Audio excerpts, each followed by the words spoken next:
You think you know the legend of Zelda, the hero in green, the princess in peril, the endless battle against evil. But what if there's more to the story? What if the real mysteries of Hyrule are hidden between the games? In the gaps, the silences, the unanswered questions that fans have debated for decades.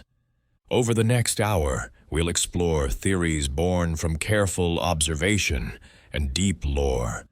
Possibilities that linger in the spaces between games. There exists no weapon more iconic in all of Hyrule than the Master Sword, the blade of evil's bane. A sword forged not merely from steel and magic, but from divinity itself. To understand the mystery we're about to explore, we must first understand the sacred nature of this legendary weapon. The Master Sword's origins trace back to the very beginning of Hyrule's recorded history. The goddess Hylia took the goddess sword, wielded by her chosen hero in Skyward Sword, and through trials and blessings, transformed it into something greater. Yet even this was not enough. The blade required mortal craftsmanship, mortal will, mortal spirit forged into its very essence. Through the combined efforts of divine blessing and mortal determination, the Master Sword truly came into being. The result was a weapon that existed between the mortal and divine. Its true power lay not in physical sharpness, but in its ability to repel and seal evil. In Ocarina of Time, the Master Sword found its home in the Temple of Time, resting in a pedestal deep within the sacred chamber. But the sword was more than merely a weapon. It became a mechanism for temporal manipulation. When young Link drew the blade, something remarkable occurred. The sword recognized he was too young to wield its power effectively. Rather than rejecting him, the blade placed him in suspended animation, allowing 7 years to pass while his body aged naturally. When he awakened in an adult body, he could finally bear the weight of the Master Sword and the destiny it represented. This temporal function was precise and consistent. Draw the sword, move forward 7 years. Replace the sword, move backward. The blade became a key that could unlock different periods of the same timeline. The Master Sword served as an anchor point. Without the temple, the pedestal, and the wielder's pure heart working in harmony, such precise movement through time would be impossible. The Master Sword was never meant to exist in multiple places at once. Its divine nature as a singular, unique artifact, blessed by the goddesses, suggests it transcends normal rules governing mortal weapons. Where a blacksmith might forge 1,000 swords, there could only ever be one Master Sword. Its essence was tied not to its physical form, but to its divine purpose. Understanding this singular nature becomes crucial when we examine what happened at the end of Ocarina of Time. Because what transpired in those final moments may have created a paradox requiring an unprecedented solution. A solution that might involve the creation of an entirely different Master Sword. After defeating Ganondorf, after the sages sealed the King of Evil away, Princess Zelda understood something profound. Link had been robbed of 7 years of his life, 7 years of childhood, of innocence. Using the Ocarina of Time, she played a melody that would reshape reality itself, pulling Link backward through the years. But here's the crucial detail. When we watch this scene unfold, Link clearly has the Master Sword still strapped to his back. He hasn't returned it to the pedestal. The sword is with him when Zelda initiates the time travel. This is fundamentally different from how the Master Sword's time travel worked throughout the game. The light fades, and Link stands in the Temple of Time as a child. Again, And there, resting on the pedestal in front of him, sits the Master Sword. Link had the sword with him when he left the adult timeline, yet here it is, returned to its pedestal as if it never left. How?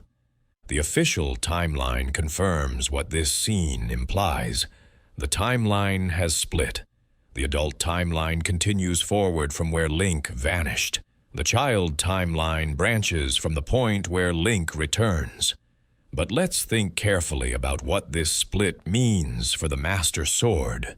In the adult timeline, the hero of time simply vanished after defeating Ganon. What happened to the Master Sword from their perspective? In the child timeline, the sword sits on its pedestal, exactly where it should be. But if the Master Sword exists in the child timeline, what happened to the blade from the adult timeline? The implications are staggering. If the sword was removed from the adult timeline completely, what would fill that void? What would replace the functions it served? The Master Sword wasn't just a weapon. It was a seal, a key, a linchpin of reality itself. In Twilight Princess, set in the child timeline centuries later, the hero of Twilight claims the Master Sword from the ruins of the Temple of Time. The blade recognizes him as a true hero and grants him its power. But the sword serves another function that provides crucial evidence for our theory. When Link travels back to the past using special portals, he can visit the Temple of Time as it was centuries before. And here's the remarkable discovery. When he looks at the pedestal of time in this past era, the Master Sword is not there. The pedestal is empty. Link has traveled backward in time to a point before he ever drew the blade in his own era. The sword should logically exist in this past period, waiting to be drawn. But it's not there. This isn't a game design oversight. It's demonstrating a fundamental truth about the blade's nature.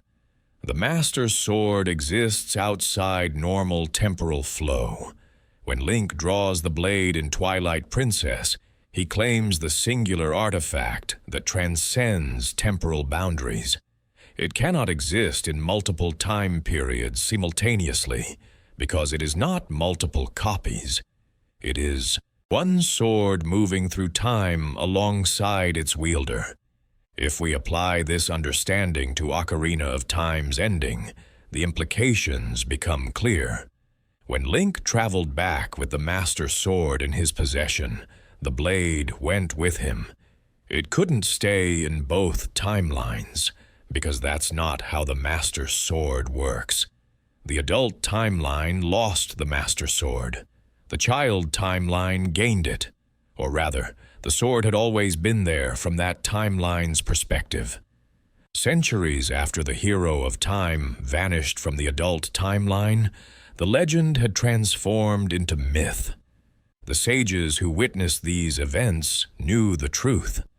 They had watched the hero disappear, felt the absence of the Master Sword, and understood with growing dread that Ganondorf's seal would not last forever. When evil inevitably returned, there would be no Master Sword to stop it. The sages made a desperate decision. If they could not reclaim the original Master Sword, they would create a new one.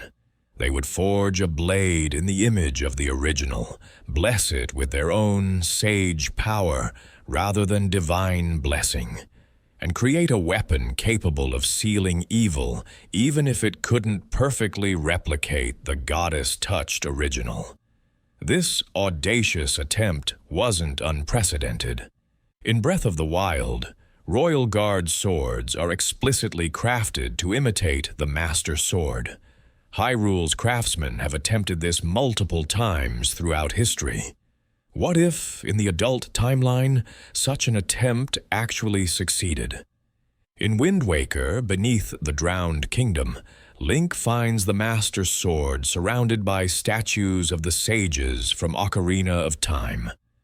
When we examine this blade closely, the differences become apparent. The coloration is different, featuring a purple tint not seen on the original. The hilt has decorative elements that don't appear on the original.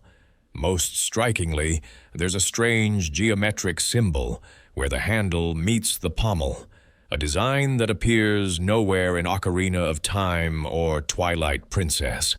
The sword's location is also unprecedented. In every other timeline, the Master Sword resides in the Temple of Time, but Wind Waker's blade sits in a chamber beneath Hyrule Castle, adorned with sage statues. This chamber appears nowhere in Ocarina of Time. It seems specifically created to house this version of the sword. The function differs too. Wind Waker's Master Sword requires prayers from Earth and Wind Sages to restore its power, two completely new sage positions that don't exist in Ocarina of Time. The original Master Sword's power came directly from Hylia, but a sword created by mortal sages would operate differently, drawing power from ongoing prayers rather than eternal divine blessing. Most tellingly, Ganondorf's words when encountering this blade speak volumes. He calls it a creation of the pathetic fools who made this blade, and speaks of it dismissively as merely a key keeping his seal intact. This is not how he would speak of the goddess-blessed original. His contempt reveals his awareness that this Master Sword is a mortal creation attempting to replicate divine work. Let's reconstruct what happened in the decades following Link's disappearance from the adult timeline. After Ganondorf's sealing, Zelda sent Link back, and he vanished. The sages checked the Temple of Time and found the pedestal empty. The Master Sword was gone. At first, they hoped Link would return it, but as months became years, a darker possibility emerged. Link couldn't return because whatever Zelda had done removed him from this reality entirely. The sages convened to discuss the crisis. Without the Master Sword, when Ganondorf eventually broke free, Hyrule would be defenseless. Nabooru, the Sage of Spirit, offered a radical suggestion: create a new Master Sword. The idea met with shock and skepticism, but as they debated, a plan took shape. They couldn't recreate the goddess's blessing, but they could forge a blade using their combined sage power. 6 different types of sacred magic, woven together, channeled into steel and given purpose. The technical challenges were immense, but they had time. Ganondorf's seal would hold for decades, perhaps a century. They would create the sword, establish protocols for maintaining its power, and ensure that when evil broke free, Hyrule would have a weapon to stop it. The forging took years. They made modifications to distinguish it from the original while maintaining the iconic silhouette.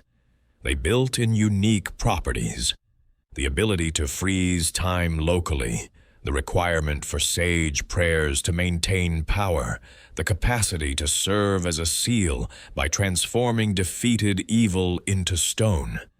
They constructed a new chamber beneath Hyrule Castle, filling it with their statues, creating a nexus of sacred energy focused on maintaining the blade. They established 2 new sage positions, Earth and Wind, specifically trained in the magic required to sustain the sword's power. The sages made a pact. The existence of this new Master Sword would be kept secret. The legends could continue speaking of the Master Sword generally, but the knowledge that this was a recreation would be guarded. People needed to believe in the sword's power, and that belief would be strongest if they thought it was the original. Decades passed, centuries. The original sages died, their powers transferring to successors. The secret passed through generations until eventually Ganondorf broke free. But there was no hero. The hero of time existed in a different timeline and could never return. The king of Hyrule and the sages made a desperate decision.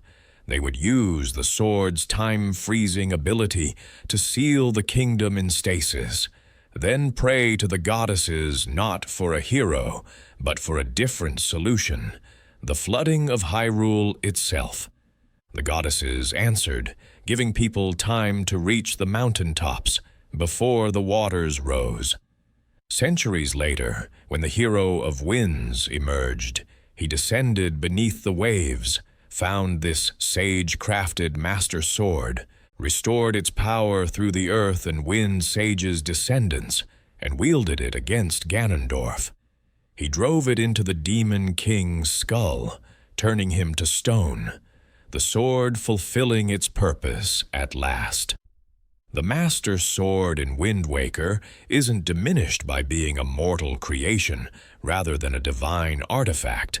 It represents something even more remarkable: the refusal of mortals to accept defeat, the determination to create what they needed when what they needed was taken from them. Two Master Swords, then, not through duplication, but through loss and recreation. One blade, goddess-blessed and eternal, traveling through the child timeline. Another blade, sage-crafted and powerful, created from necessity in the adult timeline when the original was removed.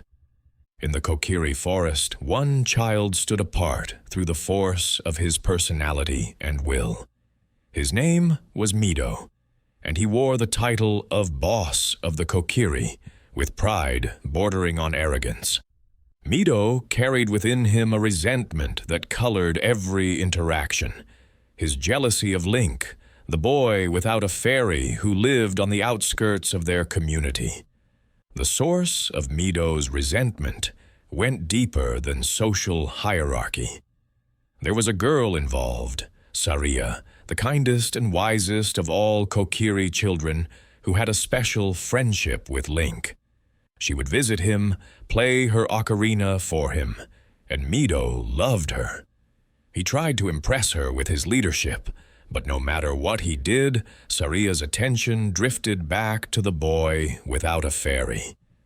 When Link finally received Navi and was summoned by the great Deku tree, Mido saw confirmation of his worst fears. He positioned himself to block Link's path, unable to believe the Deku tree would summon Link of all people.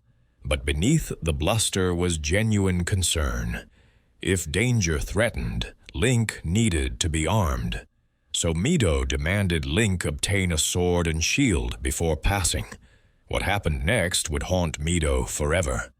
Link entered the Deku tree, fought the parasitic curse, but despite his efforts, the ancient guardian died. In his grief and confusion, Mido drew a terrible connection. Link had been the last one to see the Deku tree alive. Link must have done something wrong. Link was somehow responsible. Mido spread this interpretation among the Kokiri. Only Saria defended Link, insisting he would never harm their guardian. But Mido's narrative took hold. Link left the forest under a cloud of suspicion and blame. His own people turned against him by false accusations born from one boy's inability to see past his resentment. 7 years passed. The Kokiri forest should have remained unchanged, but everything had changed. The great Deku tree was dead, and without their guardian's protection, monsters invaded. The Kokiri retreated to their houses, their joyful sounds replaced by oppressive silence. For Mido, these years were a special torment. He had blamed Link for the Deku tree's death, convinced others to share that blame. But deep down, he must have begun to suspect. He was wrong. The curse had been Ganondorf's doing, not Link's. Yet admitting error would mean tearing down everything he'd built his identity upon. Then one day, an adult appeared in the forest, tall and strong, clad in green with a sword and shield. Mido blocked his path. "Don't you know that only Kokiri are allowed in the forest?" The adult said nothing. He simply drew an ocarina and began to play. The melody was instantly recognizable, Saria's song, the tune she'd created that she'd only taught to her closest friends. Mido's eyes widened. That melody. Only Saria's friends know that song. How do you know it? The implication hung in the air. If this adult knew Saria's song, he must be someone she trusted deeply. And there was only one person Saria had been that close to. "I see," Mido said quietly. "Then the great Deku tree must have really trusted you, Link. If it is really you, then please give Saria a message. Tell her that Mido is sorry." The words tumbled out unplanned and raw. All the jealousy, resentment, and years of competition suddenly felt petty and meaningless. But Mido wasn't done. "And tell Link, if you see him, that Mido is sorry. Tell him I'm sorry for how I treated him, for blaming him when I should have known better. Tell him I'm sorry for being mean to him." It was the most vulnerable Mido had ever been. He was apologizing to a stranger for actions against Link, not knowing, or perhaps intuitively knowing but unable to accept, that he was speaking directly to the person he'd wronged. After years of jealousy, Mido was finally ready to admit his mistakes, but only because he thought he was speaking to someone else. The adult Link said nothing. He simply nodded and continued toward the forest temple.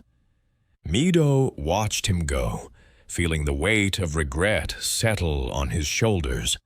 He had blamed Link for trying to save the Deku Tree, had turned others against the hero, had made the forest's savior into a scapegoat. The guilt was crushing. The final battle had been won. Ganondorf was defeated, sealed away by Link and the 7 sages. A celebration was organized at Lon Lon Ranch. Gorons, Zoras, Gerudo, humans, and Kokiri children, all gathering to commemorate their liberation. The music swelled, the dancing was energetic, and all of Hyrule came together in unprecedented unity. But if you looked carefully at the edge of the firelight, you would notice something strange. There, sitting on a fence post at the periphery of the celebration, was a small figure in orange clothing, a Kokiri child, alone, not dancing, not celebrating. Mido sat by himself, his posture slumped, disconnected from the joy surrounding him. It wasn't that others had excluded him. The isolation was self-imposed, born from feelings too complex to name. While his fellow Kokiri danced with Gorons and Zora, while all Hyrule celebrated, Mido remained apart. What thoughts ran through his mind? Perhaps he thought about Link, about the hero who had saved them all. The other Kokiri celebrated because their friend had become legendary. But Mido couldn't share that pride because he'd spent so long resenting Link, blaming him, turning others against him. He'd asked a stranger to pass along his apology, but would Link ever know that Mido was sorry? Perhaps he thought about Saria, who had become a sage, sacrificing her physical form to help seal Ganondorf. Everything Mido had wanted, recognition, importance, Saria's affection, had gone to Link. At some point, Mido looked skyward and saw 7 glowing forms, the sages appearing above the celebration, a blessing over the gathering. The crowd hushed in awe. For the Kokiri children, seeing Saria's green light shining above was bittersweet.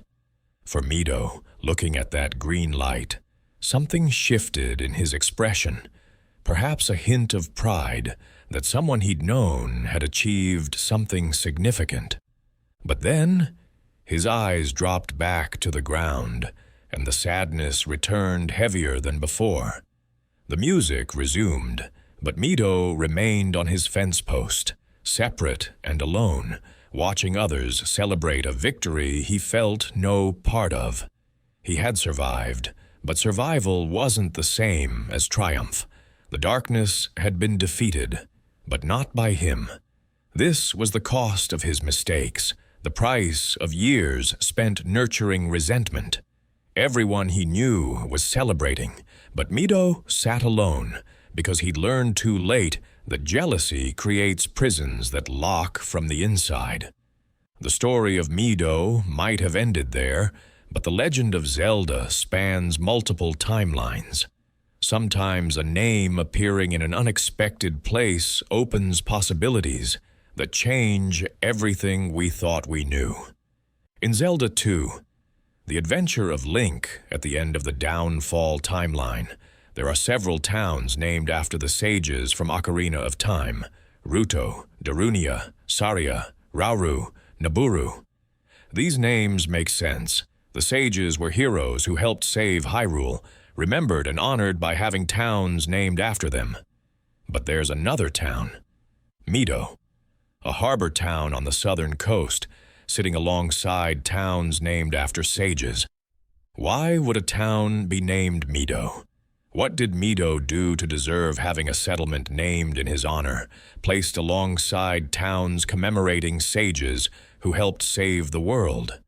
The answer might lie in what happened after Ocarina of Time's events in the Downfall timeline, the timeline where Link failed, where Ganondorf defeated the hero of time and claimed the complete Triforce. The sages were still alive and would lead the imprisoning war. Imagine Mido, learning of Link's death.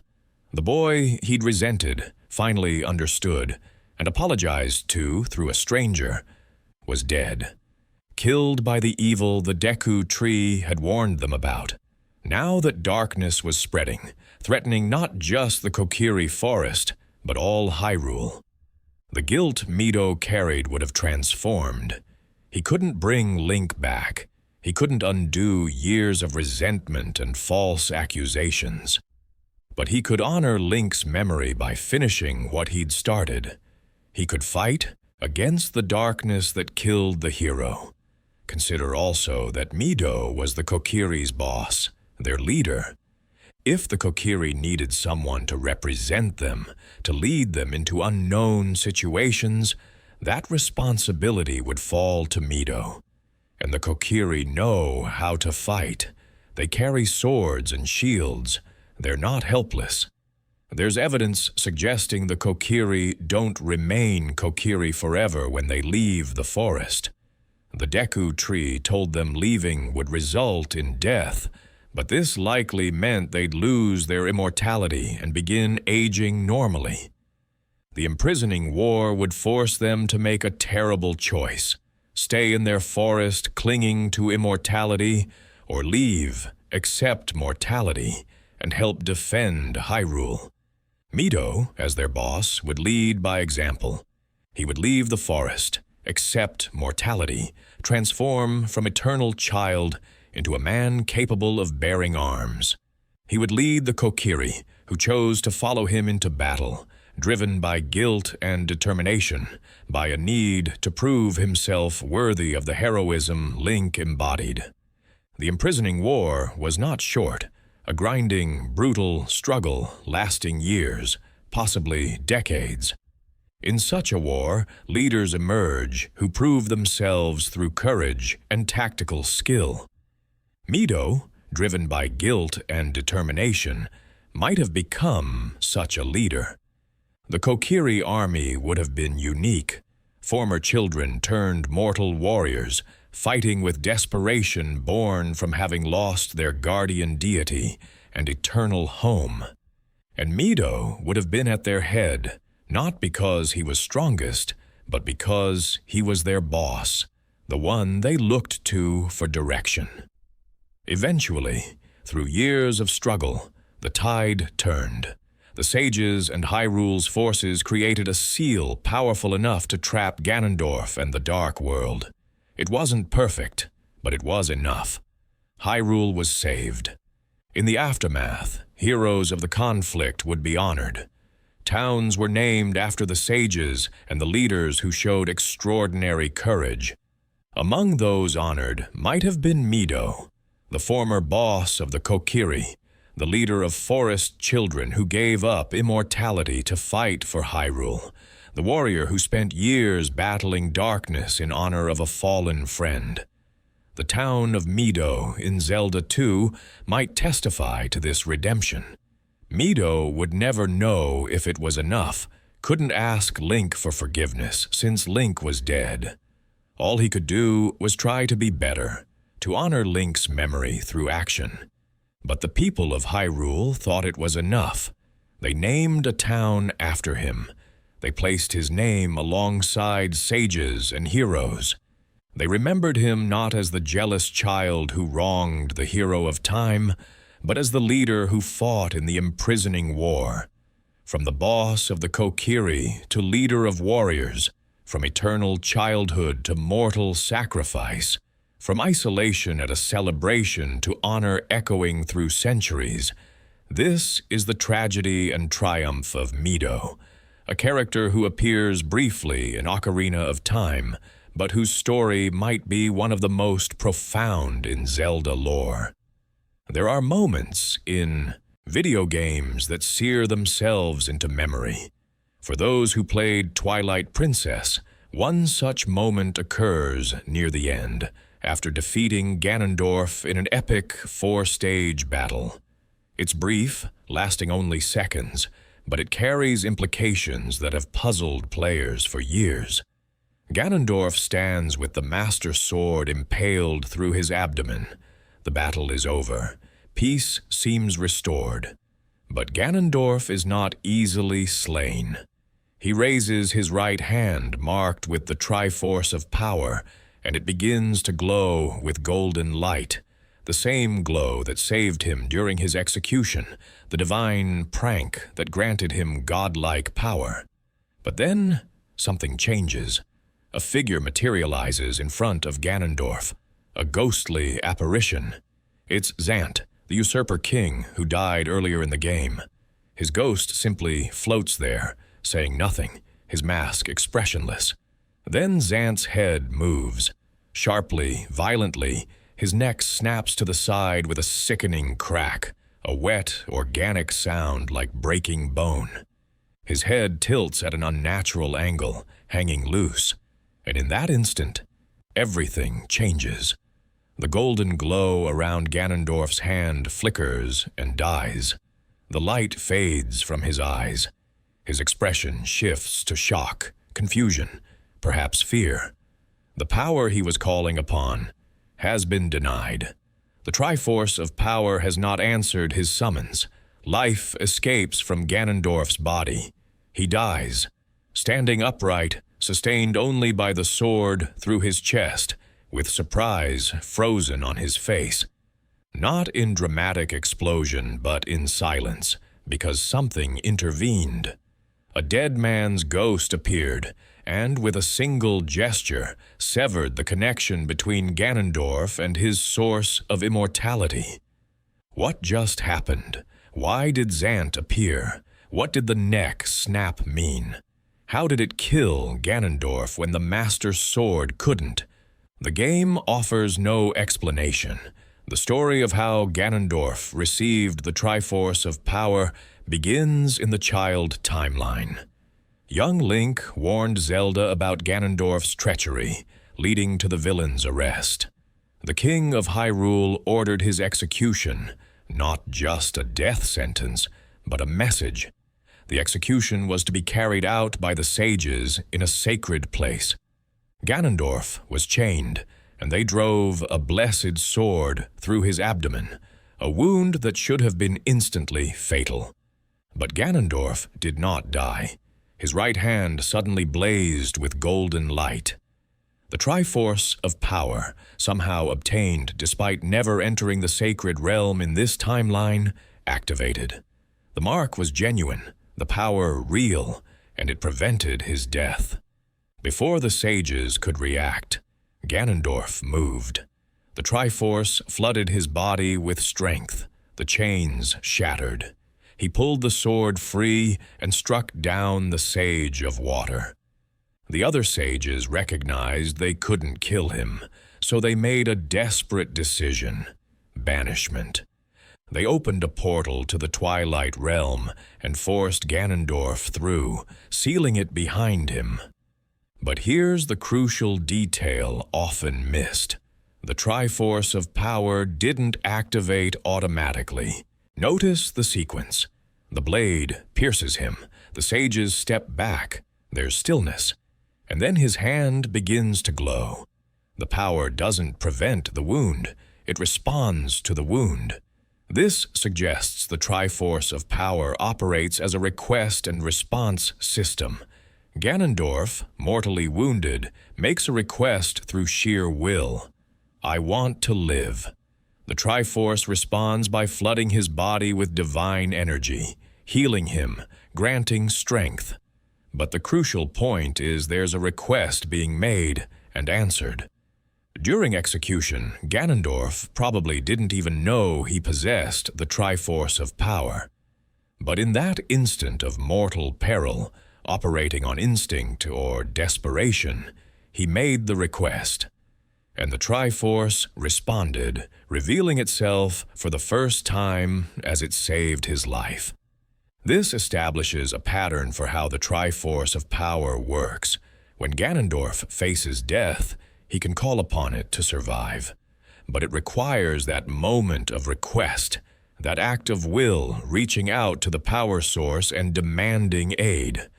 Understanding this mechanism is crucial to understanding what happens at the end of Twilight Princess. When Ganondorf makes the same request, but receives a very different answer. The Twilight Realm is a dimension of perpetual dusk. When Ganondorf was banished there, he found himself imprisoned, potentially forever. But Ganondorf is patient, willing to wait decades for the right opportunity. He found that opportunity in Zant, an ambitious Twili who had been passed over when Midna was chosen to rule. Zant's resentment made him vulnerable. When Ganondorf appeared, glowing with power, speaking promises of dominion, Zant saw a god who recognized his worth. Ganondorf made Zant an offer, power beyond anything the Twilight Realm had seen. With this power, Zant could overthrow Midna, transform the Twilight Realm, and extend his rule into the world of light. All he had to do was serve Ganondorf's interests. But here's the crucial detail. According to Zant's own account, Ganondorf said he would house his power in Zant. Not grant new power or teach magic, but actually place some of Ganondorf's own power inside Zant's body. This was a division of power. Ganondorf was taking a portion of the Triforce of Power's divine energy and transferring it to Zant. This explains how Zant gained unprecedented abilities, the power to transform light dwellers into shadow beasts, to shatter the mirror of twilight, to exist in both realms freely. These were expressions of divine power. From Ganondorf's perspective, this was a calculated risk with significant benefits. He divided his power, yes, but gained an agent who could work toward his goals. And he probably assumed he could reclaim the power whenever he wished. It was a loan, not a gift. Zant accepted eagerly. He staged his coup, cursed Midna, and began extending Twilight into Hyrule. But ultimately, Link defeated Zant in the Palace of Twilight. The usurper king died with Ganondorf's power still housed within him. What happens to a portion of the Triforce of Power when the person housing it dies? This question becomes critical at the end of Twilight Princess, when Ganondorf discovers he no longer has enough power to answer his own request. By the time Link drives the Master Sword through Ganondorf's chest in their final battle, the Demon King has expended enormous energy.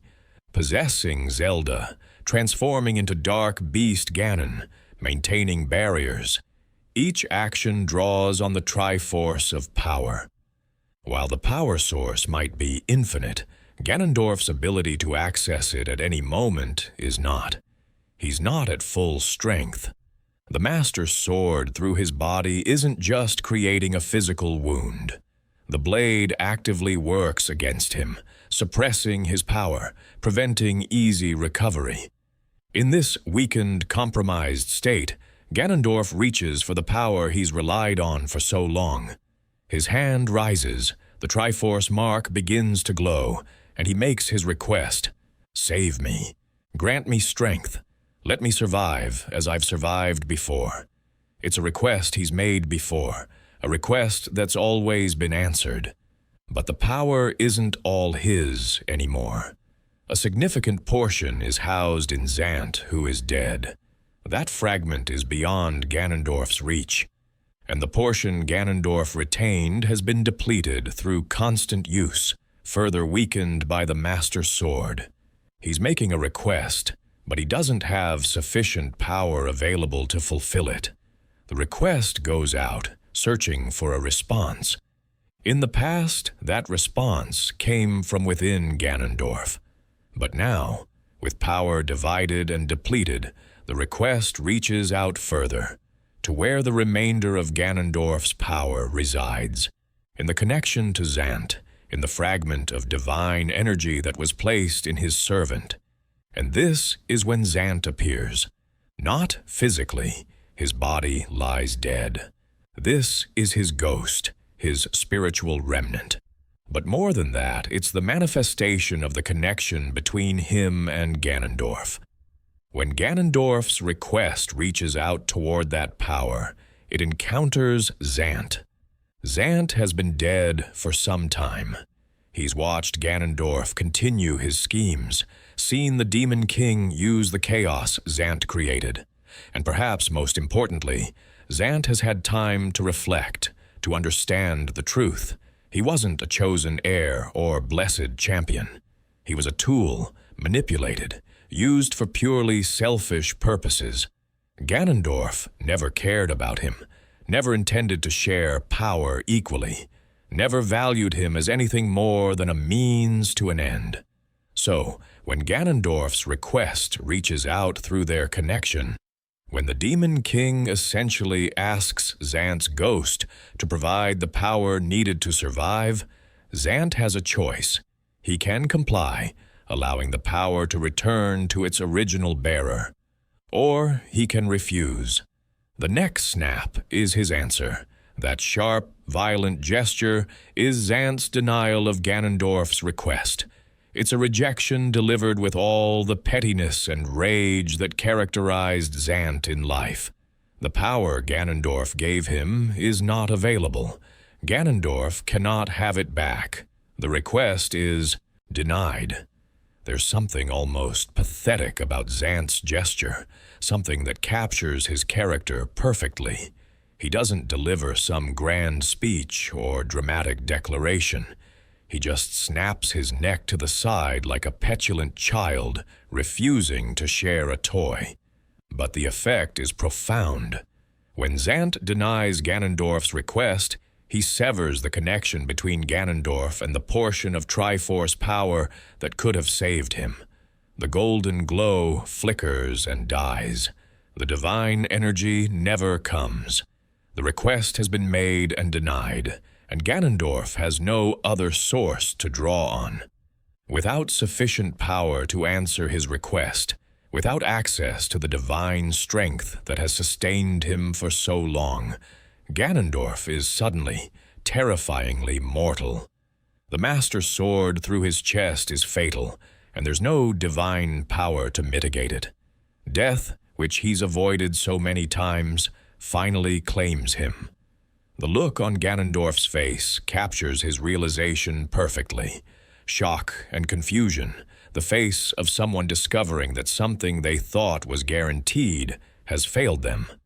For the first time in centuries, Ganondorf experiences true mortality. The divine prank that once saved him has become a different joke, the wielder of divine power defeated not by a hero's strength, but by a dead man's spite. It's poetic justice in its purest form. Ganondorf created the circumstances of his own defeat when he divided his power. He enabled Zant's betrayal by treating him as nothing more than a tool. He left himself vulnerable by failing to reclaim the power before Zant died. And Zant, pathetic and broken, managed to accomplish what the hero of time never could, what the sages failed to achieve. He killed Ganondorf, not through strength or skill or righteousness, but through simple refusal, through denying the Demon King the power he needed at the crucial moment. The tragedy, or perhaps the dark comedy, is that Zant was never truly a threat on his own. Everything dangerous about him came from Ganondorf's power. But in death, using the one thing he still possessed, control over the power that had been housed in him, he managed to kill the being he had once worshipped as a god. Ganondorf dies standing, the Master Sword keeping his body upright, his eyes still open but seeing nothing. The Demon King's long reign of terror ends not with an epic final clash, but with a quiet fading. Because when he reached for the power that had always saved him before, that power was no longer there. Because Zant, that pathetic puppet who had been used and discarded, had the final word in their relationship. A single neck snap, a gesture of refusal. The death of a god by the ghost of a fool. It's absurd and fitting and tragic all at once, a perfect encapsulation of how pride and manipulation create consequences that even the most powerful beings cannot escape. The official Zelda timeline splits into 3 distinct branches, and while 2 make perfect sense given Ocarina of Time's ending, the third presents a logical paradox that has troubled fans since its confirmation.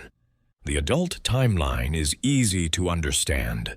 It represents the continuation from where Link vanished at the end of Ocarina of Time, leading to Wind Waker, when Ganondorf breaks free and no hero appears to stop him. The child timeline is equally comprehensible. It represents what happened when Zelda sent Link back to his childhood. Young Link warned Zelda about Ganondorf, leading to the villain's arrest and banishment to the Twilight Realm. This timeline includes Majora's Mask and Twilight Princess. These 2 timelines split from a single point, when Zelda sent Link back. Before that moment, 1 timeline. After, 2. It's a clean split, the kind we see in other time travel fiction. But then there's the third branch, the Downfall timeline, which encompasses A Link to the Past, the Oracle games, the original Legend of Zelda, and many others. According to the official timeline, this branch exists because of one terrible possibility. What if Link lost his final battle against Ganondorf? Here's the fundamental problem. Link can't both win and lose his final battle. These are mutually exclusive outcomes. In any single playthrough, Link either defeats Ganondorf or he doesn't. If he defeats Ganondorf, the adult and child timelines are created through Zelda's intervention. If he doesn't defeat Ganondorf, then those timelines never occur because Zelda never has the opportunity to send Link back. Think about it carefully. The adult and child timeline split requires Link to successfully complete his quest, defeat Ganondorf, and witness the sealing by the sages. Only after these events does Zelda send Link back, creating the split. But if Link loses his battle, none of this happens. There's no victory, no sealing, no Zelda sending Link anywhere. These cannot both be canonical outcomes of the same events.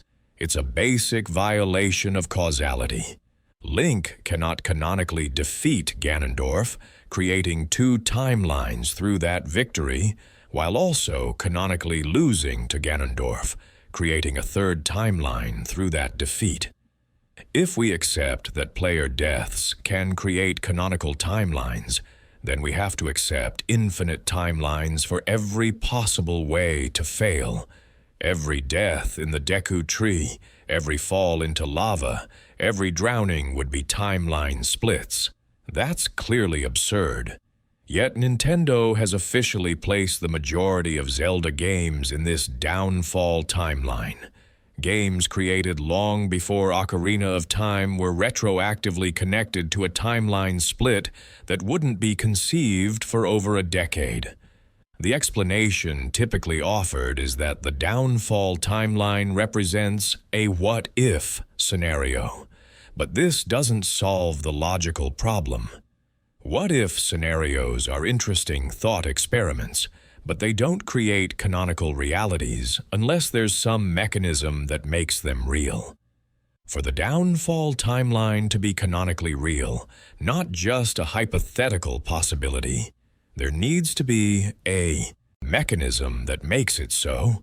There needs to be a reason why Link's potential defeat creates a real, persistent timeline rather than remaining hypothetical. So, we're left with a challenge. How do we make the downfall timeline work logically? How do we explain its existence without requiring us to accept that Link both won and lost the same battle? The answer, I believe, lies not in Link's defeat, but in his absence. Not in a battle he lost, but in a timeline he abandoned. Time travel in Ocarina of Time follows specific rules. Understanding these mechanics is essential to understanding how the timeline split works, and how a third timeline could exist without paradox. When Link draws the Master Sword at age 10, he doesn't disappear from the present and reappear in the future. Instead, he enters suspended animation, while 7 years pass around him naturally. From Link's perspective, no time passes. From the world's perspective, 7 full years elapsed. When Link wakes as an adult, he's not in a different timeline. He's in the future of his original timeline. The Master Sword also allows Link to return to the past. When adult Link places the sword back in the pedestal, he returns to his child form and to the time shortly after he first drew the sword. This return to the past is also not a timeline split. He's simply moving backward along the same temporal thread. But here's something crucial. Time doesn't stop in the past while Link is in the future. The past remains active, continues to exist. We know this because puzzles Link solves as a child remain solved when he returns as an adult. Plant a magic bean as a child, and 7 years later it will have grown. The timeline remained active and continuous, even though Link's consciousness skipped over those 7 years. Throughout the main quest, Link travels back and forth between child and adult periods multiple times. But through all this movement, he's always on the same timeline. There's no split yet, no branching, just Link moving back and forth along one path through time. Eventually, Link completes his quest, defeats Ganondorf, and stands in the Chamber of Sages with Zelda. At this moment, before Zelda sends him back, there is one timeline, one history, one continuous sequence of events. This timeline is real. It actually happened. Link actually lived through these events, actually experienced them, actually remembers them. And from the world's perspective, these events all occurred. Now Zelda uses the ocarina to send Link back. She doesn't just slide him back along the existing timeline. She removes him from this point in time and places him at a much earlier point, before the crisis began. From the perspective of people remaining in that timeline, Link vanishes. He ceases to exist in that timeline entirely, and crucially, he takes the Master Sword with him. But the timeline itself doesn't cease to exist just because Link is gone. The people who remain don't suddenly stop existing. Ganondorf, sealed in the sacred realm, doesn't disappear. The history that occurred remains real and present. The timeline continues forward, now without Link's presence. This is the abandoned timeline, the original continuous history that Link experienced and then was removed from. The ending of Ocarina of Time should be a moment of pure triumph, but Zelda sees something else. She understands that Link was robbed of 7 years of his life, 7 years of childhood that every boy deserves. With the Ocarina of Time and her authority as a sage, she can give him those years back. Zelda raises the ocarina and plays. The melody fills the Chamber of Sages with power beyond mere music. Light surrounds Link, and he begins to change, his adult form shrinking, reverting to childhood. The Master Sword is still on his back as the transformation occurs. Then, in a flash of blue light, Link finds himself somewhere else. The Chamber of Sages is gone. He's standing in the courtyard of the Temple of Time in Hyrule Castle, but not the ruined castle of the adult timeline. This is the castle as it was before Ganondorf's conquest. Link looks down at his hands and sees they're small again, child-sized. The Master Sword rests on the ground before him. But where exactly has Zelda sent him? Throughout the game, when Link used the Master Sword to travel to the past, he always returned to roughly the same point, shortly after he first drew the sword.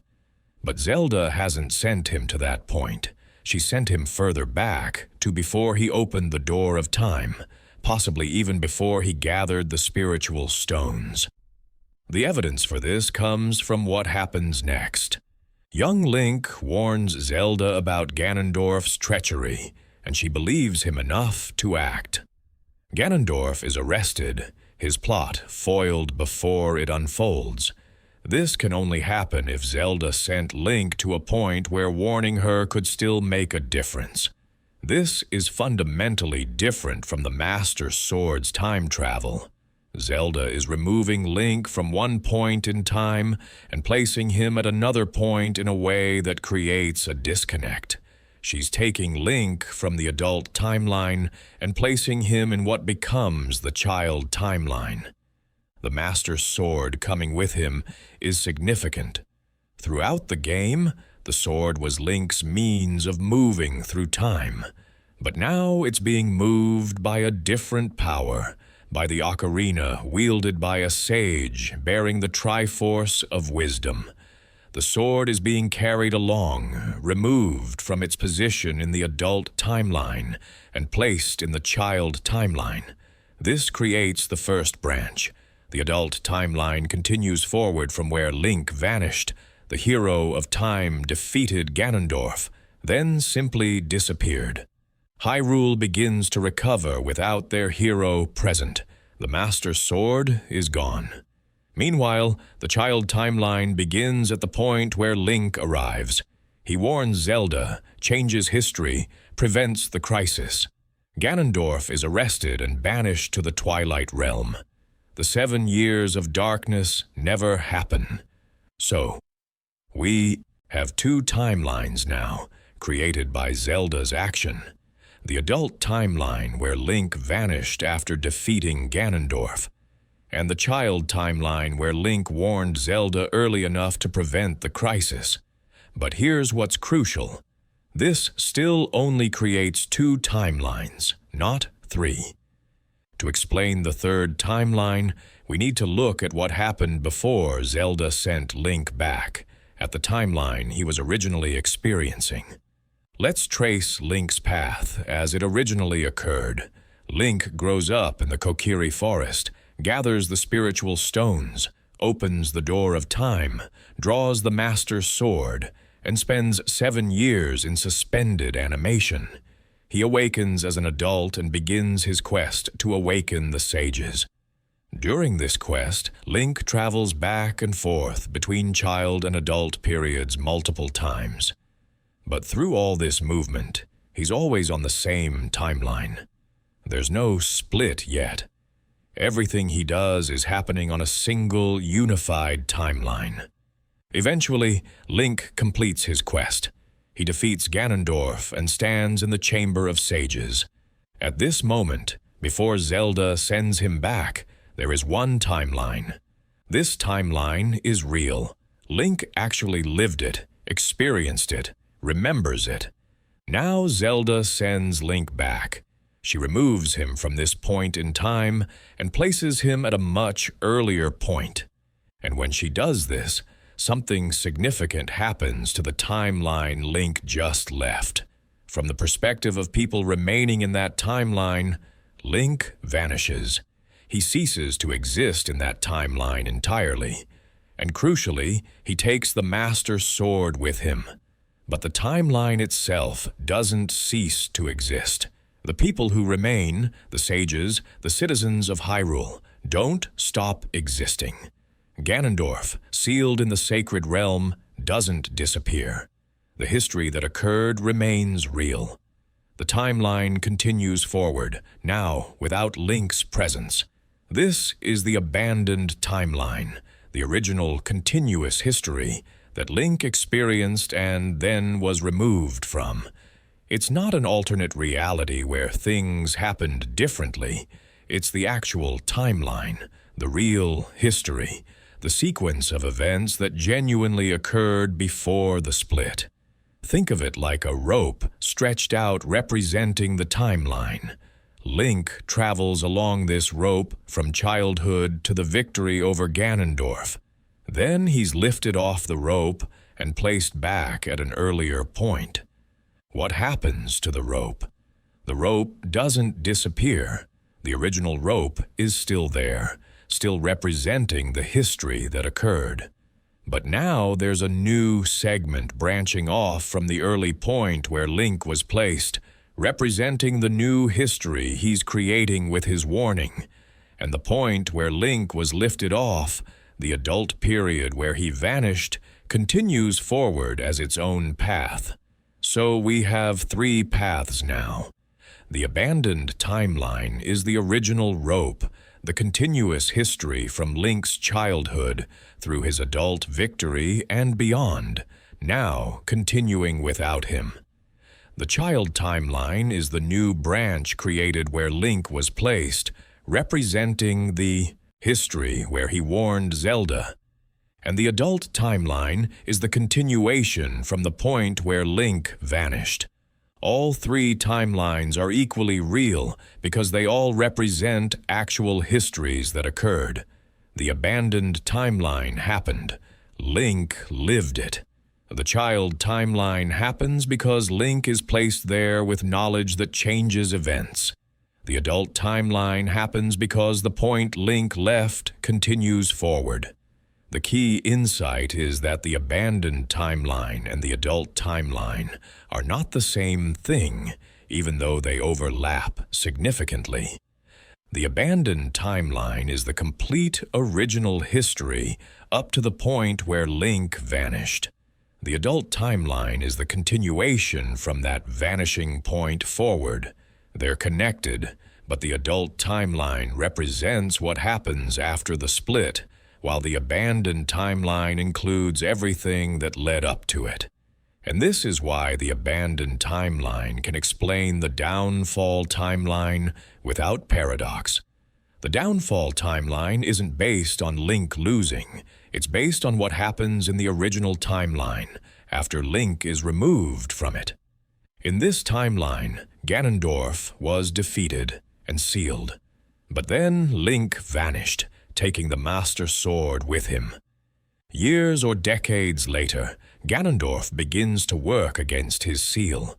The sages who imprisoned him are mortal and eventually die.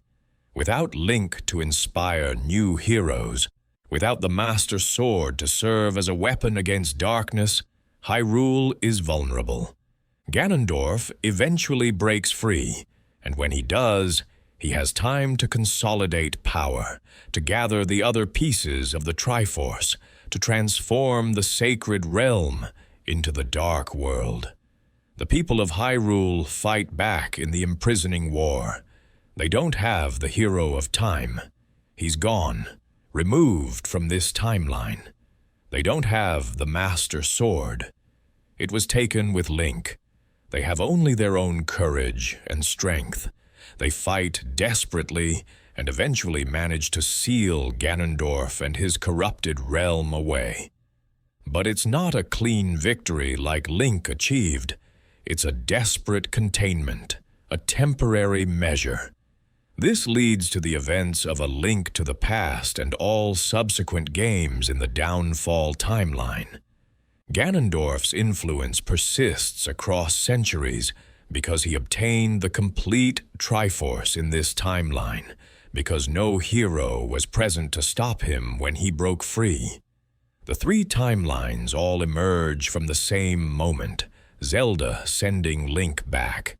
The child timeline is created where Link arrives in the past. The adult timeline continues from where Link departed, and the abandoned timeline is the original history that both branches split away from. It's elegant, logical, and respects the rules Ocarina of Time established. There's no need for what-if scenarios or paradoxes. Every timeline represents something that actually happened. The abandoned timeline is Link's original experience. The child timeline is his second chance. The adult timeline is what happens when his original history continues without him. This also explains why the Downfall timeline feels darker and more desperate. It's not a timeline where the hero failed. It's a timeline the hero abandoned. The people achieved victory once, with Link's help, but then had to keep fighting without him. They never had the security of knowing their champion would return. They had to develop their own strength, their own heroes who rose up because someone had to. The Downfall timeline is the most tragic branch not because it represents failure, but because it represents abandonment. Link saved this world, then was taken away to save another, leaving the first to fend for itself. And from a thematic perspective, this adds depth to Ocarina of Time's ending. Zelda, in her compassion, wanted to give Link back his childhood. But her act of kindness had unintended consequences. By removing Link from the timeline where he'd just achieved victory, she left that timeline vulnerable, created a reality where the hero's disappearance became its own kind of tragedy. The three timelines exist not because of prophecy or fate, but because of the natural consequences of time travel. Move someone from one point in time to another, and you create branches. The history they left, the history they arrive at, and the continuation of both. Twilight Princess introduces one of the most haunting figures in the entire series, the hero's shade. He appears in hidden clearings, spectral and imposing, a warrior in ancient armor that has decayed. His form flickers between visibility and transparency, never fully solid. The hero's shade is confirmed to be the spirit of the hero of time, the legendary Link from Ocarina of Time and Majora's Mask. This legendary hero did not find peace in death. Instead, his spirit remains bound to the mortal realm, trapped by regrets that weigh heavier than the armor he wears. The hero's shade teaches the hero of Twilight 7 hidden sword techniques, skills that were lost when he died. Through this process, a relationship forms between the two Links separated by centuries. The shade refers to the younger Link as carrying on the bloodline of the hero, confirming their familial connection. After teaching the final technique, the shade speaks his last words. "You have at last mastered all of the hidden skills. At last, I have eased my regrets. His regret was that he couldn't pass on the lessons of his life to those who came after him. The knowledge he gained died with him. This suggests something troubling about the hero of Time's death. If he died peacefully of old age, surely he would have had the opportunity to train warriors in his techniques. The fact that he failed to do this suggests his death came unexpectedly, before he had the chance to prepare successors. The hero of Time lived long enough to have children. We know this because the hero of Twilight is his descendant. But he died before he could properly prepare the next generation, before he could ensure his legacy included not just his blood, but his wisdom. The hero's shade appears clad in full armor, and this armor tells a story. Every scratch, every dent, every piece of decay speaks to a life lived in combat and a death that came through violence. During Ocarina of Time, Link wore a green tunic and various equipment, but nothing that could be called armor. Yet the hero's shade is encased in metal plate mail from head to toe, the armor of a soldier, a warrior who expected regular combat. This is comprehensive protection. Breastplate, pauldrons, gauntlets, leg armor. This is military-grade equipment, expensive and carefully crafted. The transition from tunic-wearing hero to armored knight suggests a fundamental change in the hero of Time's role after his adventures. The helmet is particularly striking, showy, decorative, featuring horn-like protrusions. One horn has been clearly severed. This design speaks to rank and status. Throughout history, military leaders have worn distinctive headgear for easy identification during battle. The hero's shade's helmet follows this tradition, suggesting he held a position of military authority. The armor bears markings and designs, possibly heraldic symbols or military insignia. The presence of such designs reinforces that this was official military equipment. The condition is significant, battle-worn, damaged, showing signs of taking multiple hits over years of use. This armor saw real combat regularly. The decay is extensive. Large portions have rusted or rotted away. The chainmail is particularly degraded, with many rings broken or missing. This deterioration tells us the armor was never properly recovered or maintained. If the hero of Time had been buried with honors, his armor would have been preserved or removed. The fact that it has decayed this extensively while still worn suggests it was never given proper care. The most striking damage is the missing horn on the helmet, a clean break from something sharp striking with enough force to shear through metal. This represents a near-fatal blow. If the strike had landed a few inches lower, it would have penetrated the skull. Then there's the missing eye.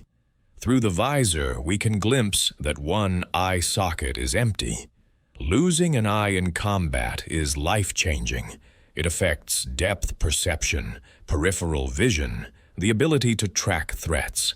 Yet the hero of Time survived this injury and apparently continued fighting, adapted to his reduced vision, and remained effective enough to keep wearing his military armor.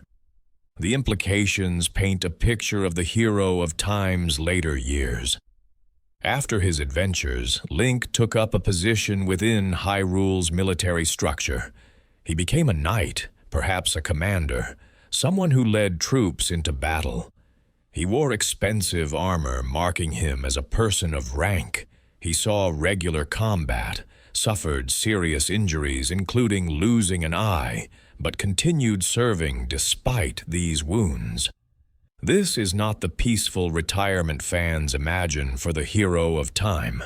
The armor tells of a man who never stopped fighting, who took his heroic calling and transformed it into lifelong commitment to Hyrule's defense. who wore the armor of a knight and carried that responsibility until the day he died. Perhaps the most disturbing aspect of the hero's shade's appearance is what covers the armor itself. Vines and leaves clinging to the spectral warrior, organic matter that has grown on and through the metal. The leaves are everywhere, caught in joints, wrapped around limbs, clustered around the torso. They're brown and desiccated, but they're in such quantity that they must have accumulated over an extended period. This is the kind of leaf cover that accumulates on objects left outdoors, exposed to elements, lying on forest ground where falling leaves are constant. The vines tell an even more explicit story. They've grown through the armor, penetrating gaps, winding around chainmail, integrating into the structure as if body and plant became one over time. For vines to have grown like this, the armor would need to have been stationary for months or years in a location where vines grow naturally. This leads to an uncomfortable but unavoidable conclusion. The hero of Time's body was never recovered. He died somewhere outdoors, likely in a forested area, and his corpse was left where it fell. No one retrieved his body for proper burial. He simply died, and his body remained there, slowly consumed by nature. This is deeply tragic. It suggests he died alone or without allies who could retrieve him. Knights of rank receive honorable burials. Their bodies are retrieved, cleaned, and interred with ceremony. The fact that this didn't happen suggests the hero of Time died in a situation where no one was present to help him, or where those present were unable to recover his body. It also implies no one knew where to look for him. If he'd been reported missing, if people knew roughly where he was, search parties would have been sent. For leaves and vines to accumulate to this extent, his body must have remained undiscovered for months or years. He died somewhere remote, somewhere people didn't think to search. And it means he had no proper burial rites. In virtually every culture, proper funeral rites are considered essential for the dead to find peace. The hero of Time received none of this. His body was left to rot on a forest floor, his armor slowly corroding, his bones eventually scattered or buried by leaf litter. There was no gravestone, no marker, no place for loved ones to remember him. This lack of proper burial has profound implications for why the hero's shade exists at all. In many traditions, improper burial can trap a spirit in the mortal world. The hero's shade speaks of regrets keeping him bound, but perhaps those regrets were only able to trap him because his death circumstances prevented him from moving on in the first place. The location suggested by the vegetation points toward forested areas like the Lost Woods or Farron Woods. If the hero of Time died in the Lost Woods, it would explain much. The woods are dangerous, difficult to navigate, and someone lost there might never be found. But this raises questions. What was he doing in such a dangerous location? Was he on a mission? Searching for something? Or was he being hunted, fleeing from enemies, lured into a trap? The specific damage to the armor provides clues about the combat that preceded his death. The sheared helmet horn suggests a powerful overhead slash. The damage patterns indicate multiple strikes from various angles, an extended fight. The missing eye, whether an old injury or part of his final battle, would have partially blinded him, making defense harder.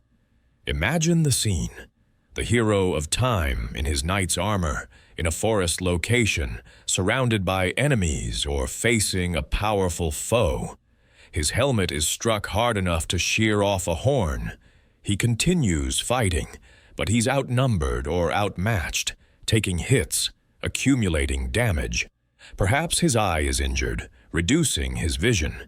He fights on anyway, because giving up was never an option. Eventually, fatally, he takes a wound his armor cannot protect against. The most significant damage visible on the hero's shade is to the abdomen area, suggesting a powerful strike to the midsection. The hero of time falls. His attacker either doesn't realize who they've killed or doesn't care. Perhaps the death goes unnoticed in battle's chaos. Perhaps the killer is a mindless creature with no concept of trophies. But no one finds the body. Hours pass, then days. The seasons change, leaves begin to fall, covering the armored form. Rain comes, filling armor gaps, beginning the slow rust process. Weeks become months. The body decomposes, protected from some scavengers by the metal shell. And still, no one comes. The hero of time lies forgotten, his final resting place unknown. Years pass. The armor begins to fail, rust spreading. The leaves continue to accumulate. Vines begin to grow, attracted by moisture, finding purchase on metal. They wind around arm pieces, grow through the torso, integrating into what becomes a strange hybrid of military equipment and nature. Decades, perhaps a century or more. The location becomes overgrown, indistinguishable from surrounding forest floor. The armor is still there, held together by vines as much as its own structure, but invisible beneath layers of vegetation and earth. And through all of this, the hero of time's spirit cannot rest. His body was never found, never given proper rites, never laid to rest with prayers and ceremony. His knowledge was never passed on. His regrets bind him to the mortal world. But perhaps the improper disposal of his physical form creates the anchor that allows those regrets to trap him.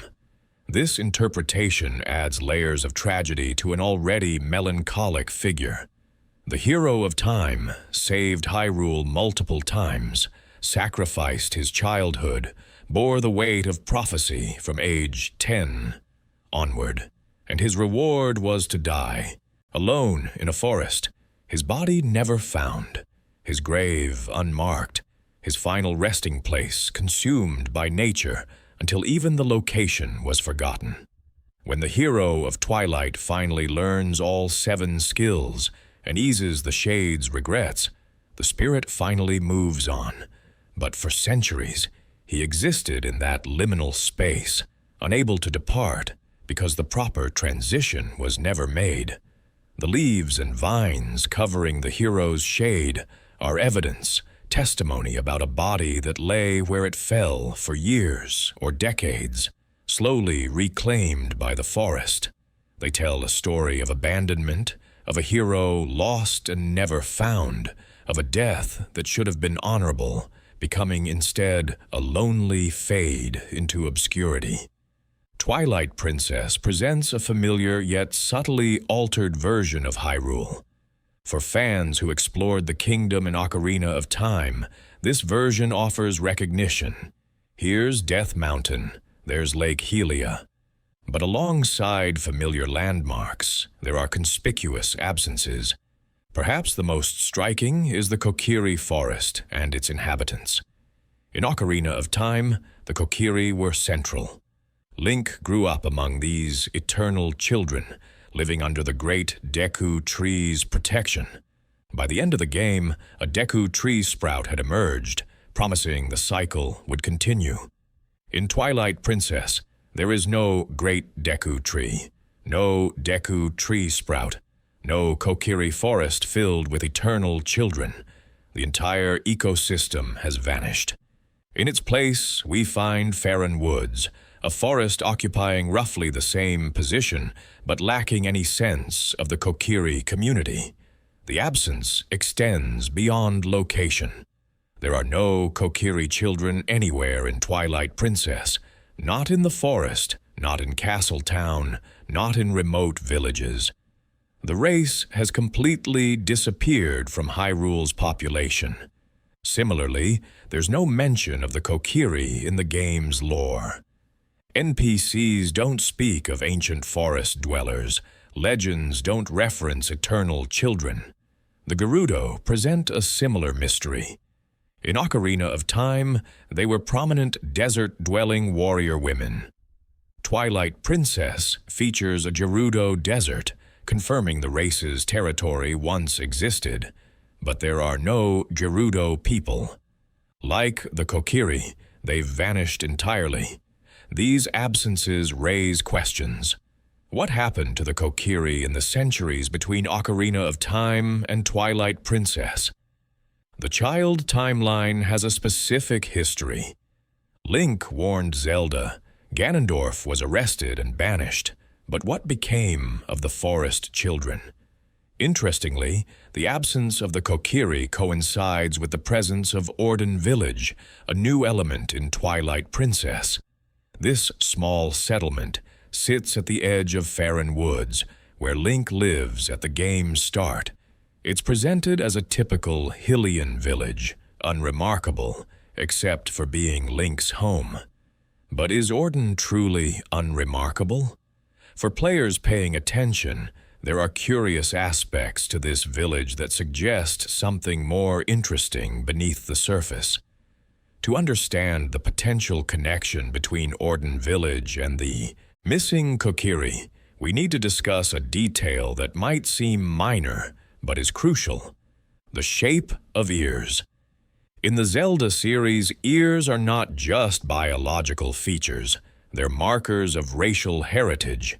The Hylians are distinguished by their pointed ears, long and distinctly pointed, often extending several inches. This feature has been consistent since the series transitioned to 3D graphics. The pointed ears are so fundamental to Hylian identity that lore suggests they allow Hylians to hear messages from the gods more clearly. Link, in virtually every incarnation, has pointed ears. Princess Zelda, the royal family, and the vast majority of Hyrule's population display this characteristic. The pointed ears are visual shorthand. This character is Hylian. The Kokiri also had pointed ears in Ocarina of Time. Link, raised among them, looked identical to other Kokiri children, except for his lack of a fairy companion. Saria, Mido, and all the forest children displayed the same pointed ear structure. But there's an exception: the Gerudo. In Ocarina of Time, every Gerudo woman displays rounded ears similar to real-world human ears. This is a distinctive racial marker, something that sets the Gerudo apart. This brings us to Twilight Princess and Ordon Village. Link, as expected, has pointed ears. He's Hylian by blood, a descendant of the hero of time. But the other inhabitants of Ordon do not have pointed ears. If you examine them closely, their ears are distinctly rounded, similar to the Gerudo or to human ears. Rusel, Ilia, Mayor Bo, the children, Colin, Talo, Malo, Beth, all have rounded ears. Every single Ordonian resident displays this characteristic, marking them as racially distinct from Hylians. This is extraordinary. Ordon is located within Hyrule's borders. The Ordonians speak the same language, follow similar customs, and consider themselves subjects of the crown. Yet their ear structure marks them as something other than Hylian. Link is the only Ordonian with pointed ears. This suggests Link is not native to Ordon, that he came from elsewhere or was born to parents who were not Ordonians themselves.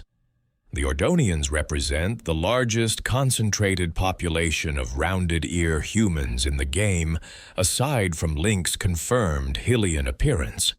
They're not just individuals, but an entire community united by this racial characteristic. In a series where ear shape is an established racial marker, when an entire village displays a different ear structure from standard Hylians, It's telling us something important. These are not Hylians, despite living in Hyrule and being culturally similar. So, if the Ordonians aren't Hylians, what are they? The rounded ears might suggest Gerudo heritage, but the Ordonians don't display other Gerudo characteristics. They're not all female. They don't have the distinctive appearance. The rounded ears seem to indicate non-Hylian heritage more generally. This leaves us with a question. Could the Ordonians be descendants of a race we know from previous games, one that has transformed in the centuries between Ocarina of Time and Twilight Princess? To understand how the Kokiri might have become the Ordonians, we need to trace what happened to them in the child timeline. In the adult timeline, after Link defeated Ganondorf and was sent back, the Deku tree sprout emerged. This sprout grew into a new Great Deku tree, providing continued protection. In Wind Waker, the Deku tree is alive, and the Kokiri have evolved into Koroks. The child timeline follows a different path. When Zelda sent Link back to before he drew the Master Sword, she created a timeline where Link never completed the Forest Temple as an adult. This is crucial because the Deku tree sprout itself explains that it emerged because Link brought peace to the forest by completing the temple. In the child timeline, Link never performed that action. The Forest Temple may have become corrupted anyway, but without Link to cleanse it, the conditions for the sprout's emergence would never have been met.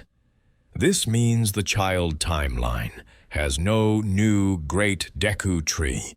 The original guardian died of Ganondorf's curse, and no replacement arose. The Kokiri Forest was left without its protector.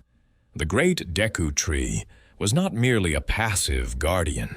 He was actively maintaining the Kokiri's existence as eternal children.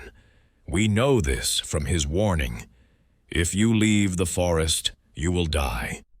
Yet in Ocarina of Time's ending, Kokiri children are shown at Lon Lon Ranch, far from the forest, celebrating without distress. So what did the Deku tree actually mean? The most logical interpretation is that leaving wouldn't cause immediate death, but would cause the Kokiri to lose their eternal youth.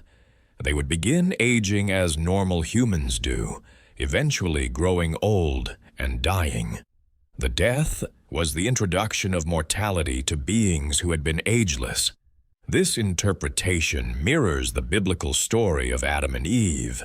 Eating from the tree of knowledge doesn't kill them immediately, but introduces mortality, the eventual certainty of death.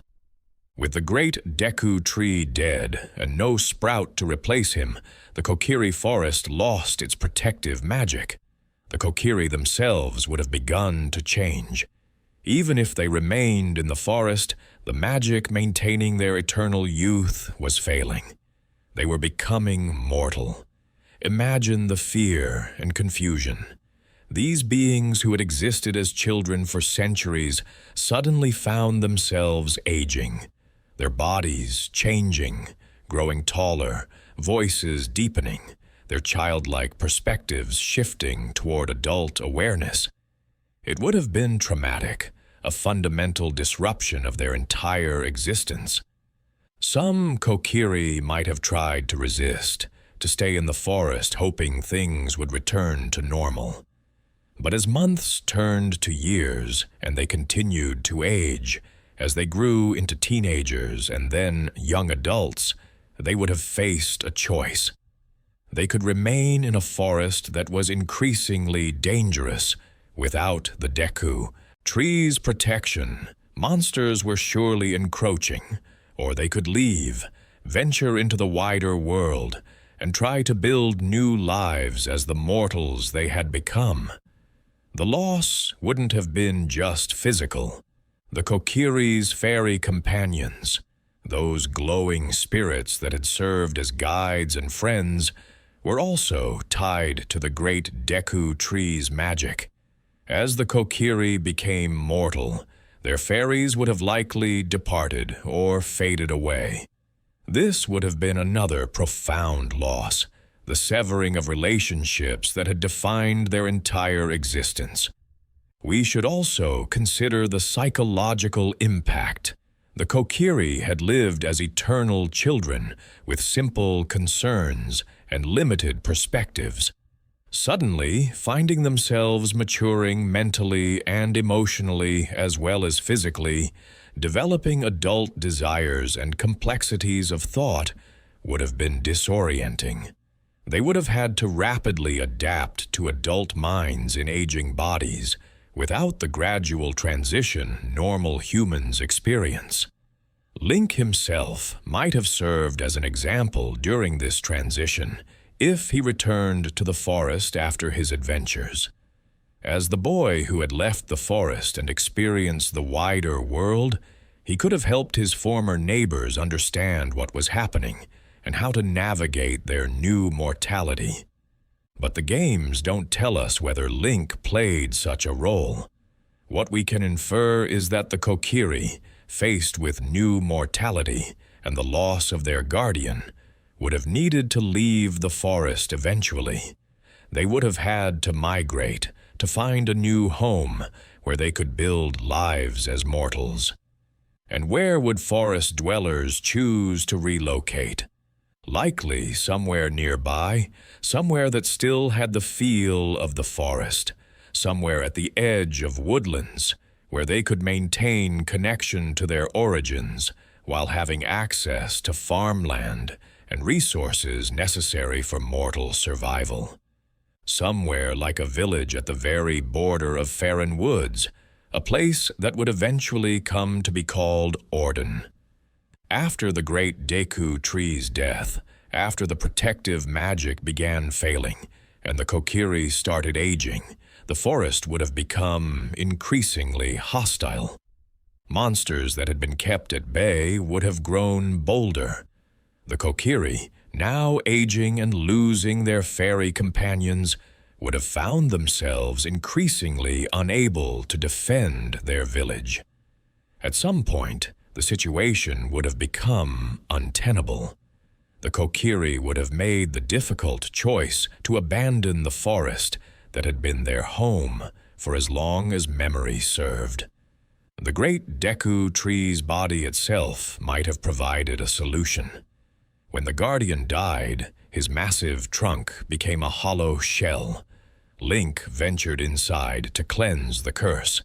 Once cleansed, that hollow interior would have been a vast enclosed space, protected by thick wood, providing shelter from elements and external threats. The Kokiri might have retreated into the dead Deku tree's body, using it as a fortress while they figured out their next steps. They would have lived inside their former guardian, protected by his massive form even in death. Over time, as they aged and gained skills, they might have transformed the interior into something more permanent, a settlement, perhaps even a temple. This is not pure speculation. In Twilight Princess, there is a forest temple located deep within Faron Woods, and this forest temple is unmistakably a massive, hollowed-out tree. The interior features wood-textured walls and floors, curved chambers following natural tree growth patterns, and a central vertical shaft that could easily be the interior of a trunk.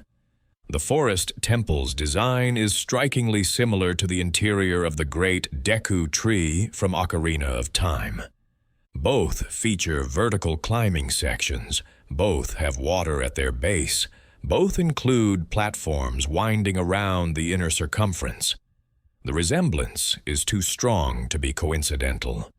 Throughout the forest temple, we find symbols that reinforce this connection. Kokiri symbols, those distinctive spiral and curved designs that appeared throughout the Kokiri forest in Ocarina of Time. These symbols are carved into walls, incorporated into the architecture, repeated throughout the temple complex. They're not decorative flourishes, they're specific cultural markers, identifying this place as having been built or inhabited by the Kokiri. The presence of these symbols is crucial evidence.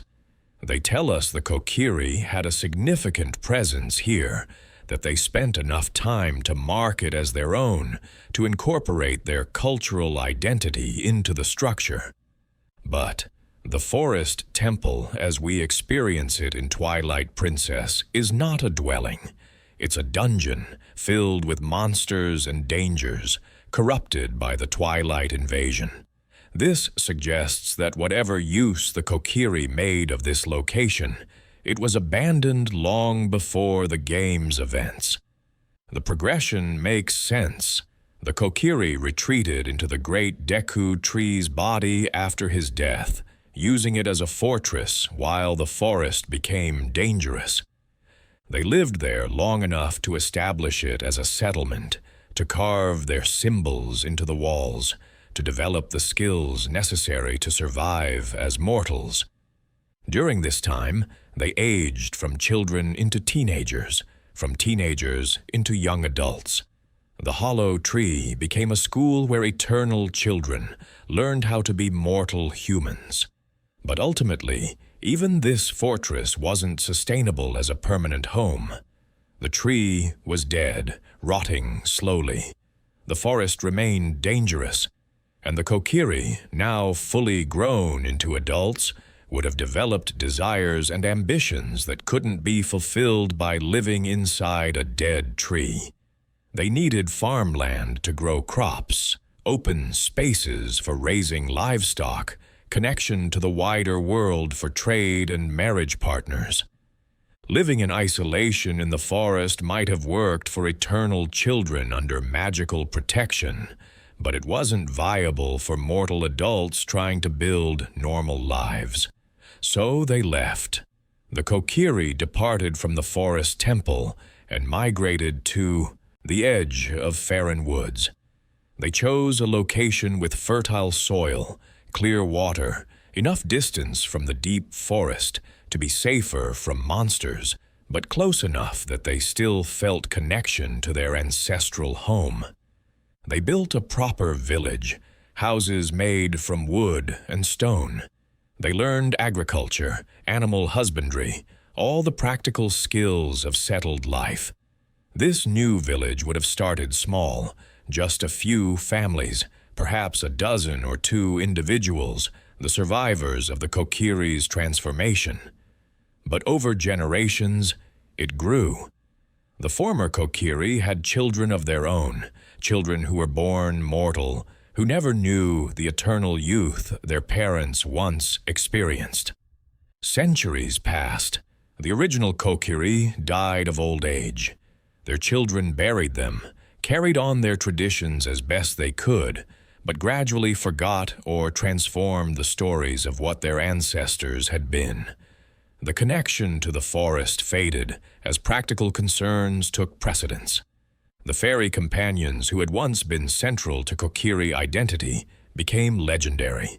Stories told to children about magical beings that might or might not have existed. By the time of Twilight Princess, hundreds of years after the Kokiri first left the forest, the descendants living in Orden Village would have no clear memory of their origins. They might have some family legends about ancestors who came from the forest, vague stories about a time before the village existed. But the specific details, that they were eternal children, that they served a guardian deity, that they had fairy companions, all of this would have been lost to time, transformed into myth and eventually forgotten. What remained was a small village of people with rounded ears, living at the edge of Faron Woods, bearing a name that might itself be a corruption of some Kokiri word. They were distinct from Hylians, marked by their ear shape as being descended from a different people, but they thought of themselves as simply Ordonians, simple farming folk, with no understanding that their ancestors had been something quite different. The forest temple stood empty, its kokiri symbols still carved into walls, but their meaning forgotten. When the twilight invasion came, the temple was corrupted, becoming a dungeon Link would have to cleanse. But even in its corrupted state, the temple retained those symbols, silent testimony to the people who had once lived there before leaving to begin new lives as mortals in the world beyond the forest. The theory that the Ordonians are descended from the Kokiri is compelling, but it requires careful examination of evidence, both for and against. The strongest piece of evidence is the name Fado.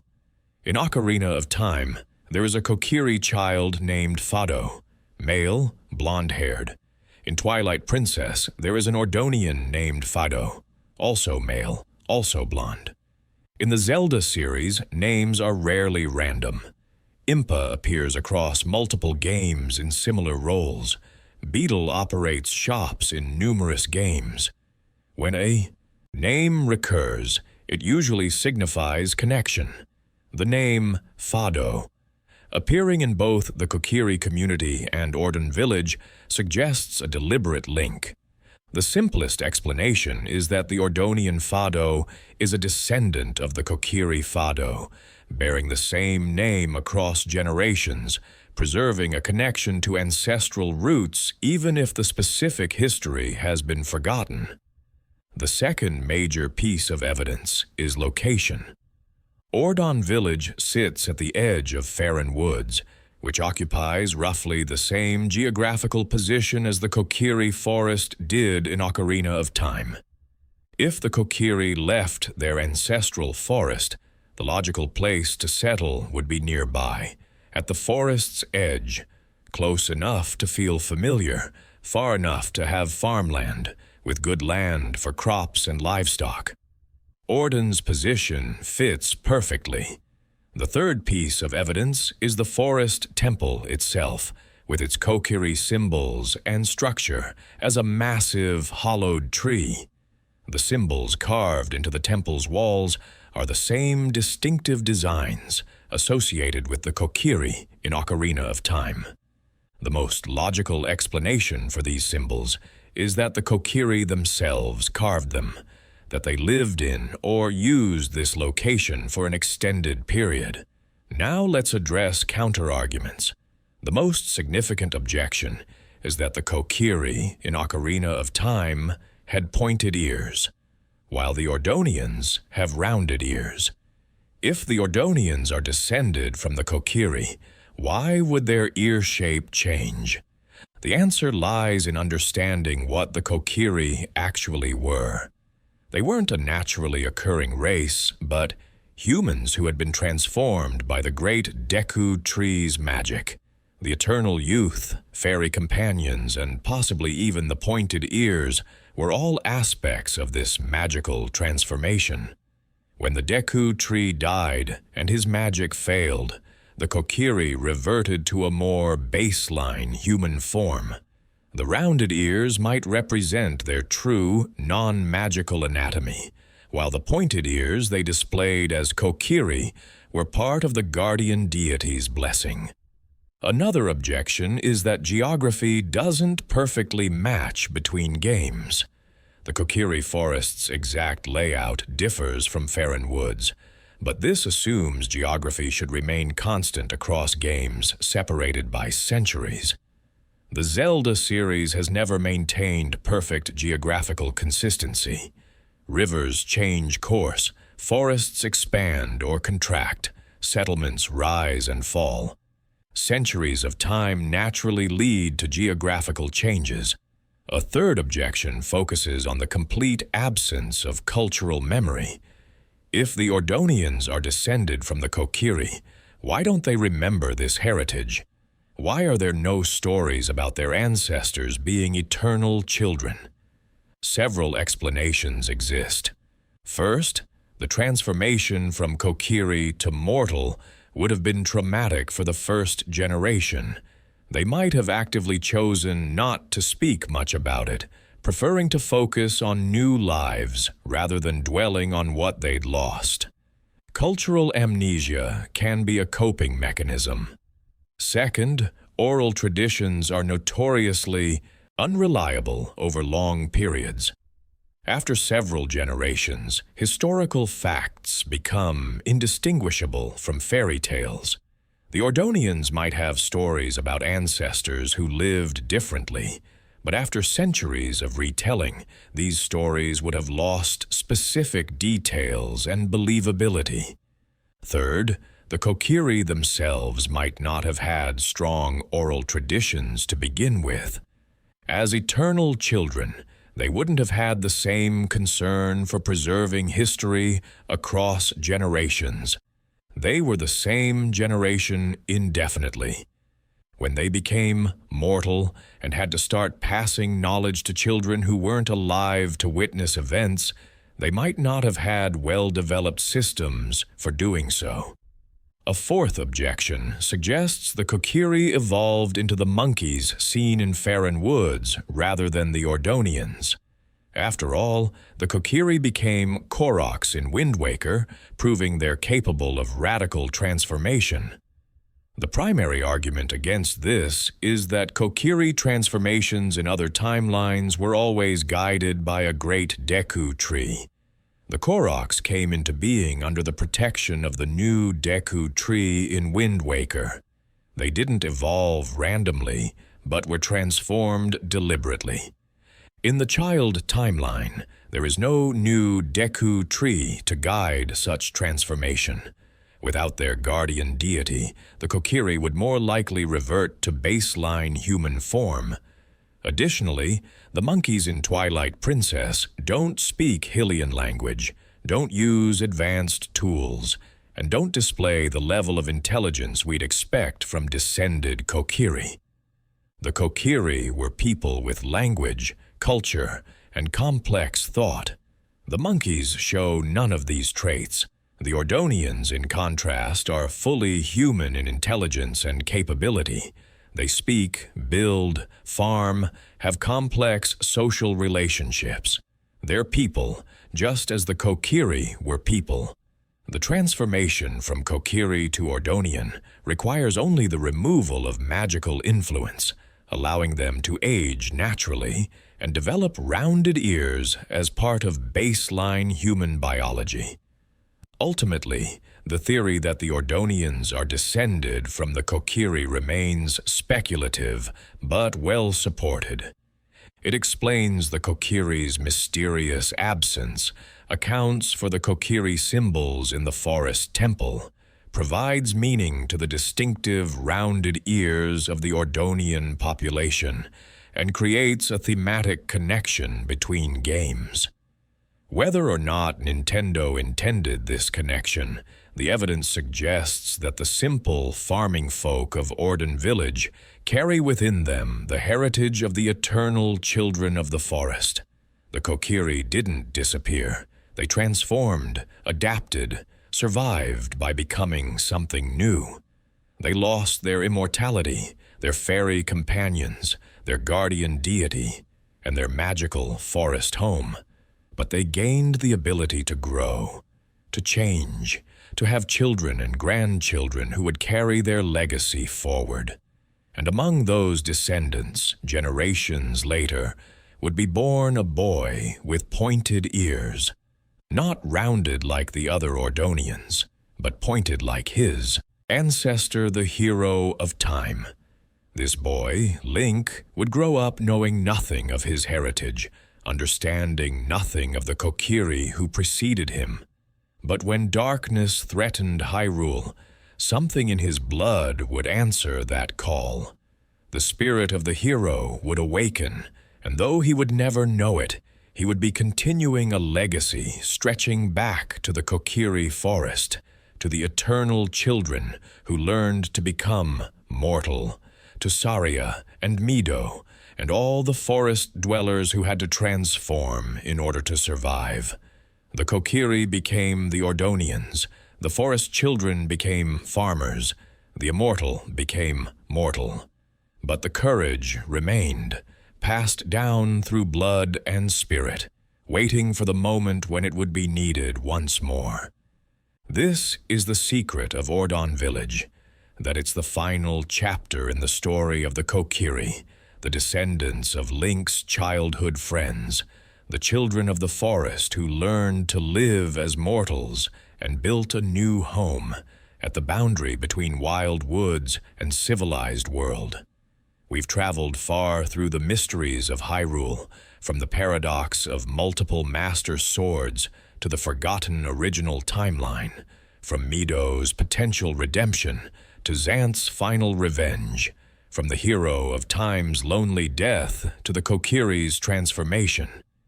Each theory reveals something profound about how the legend of Zelda constructs its world, how it treats time and consequence, how it honors both heroism and the costs that heroism demands.